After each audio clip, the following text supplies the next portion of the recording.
కోపరెడ్డి bag.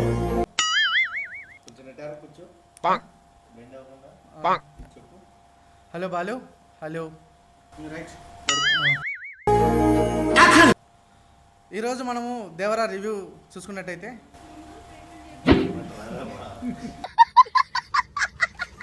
నిన్న release అయిన Devara movie trailer చూసుకున్నట్టయితే అసలు అది దేవరా ట్రైలరేనా లేకుంటే అసలు వేరే మూవీ అని నాకు మైండ్ బ్లోయింగ్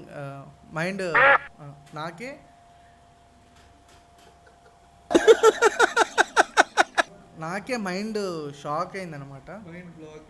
బంధాలు బాధ్యతలు వద్దు, అర్థం చేసుకోండి. నాకే మైండ్ బ్లాక్ అయిపోయినా. ఎందుకంటారా, ఒక ట్రైలర్ చూసిరా మీరు? అసలు ఏమనిపిస్తుంది మీకు చూస్తుంటే? ఎందుకంటారా నాకు ఈ ట్రైలర్ ఎందుకు ఆల్ మిక్స్ ట్రైలర్ లాగా అనిపిస్తుంది. అన్ని సినిమాలు వేరే సినిమాలు కాన్సెప్ట్ తీసుకొని ఈ సినిమా చేసిందేమో డైరెక్టర్.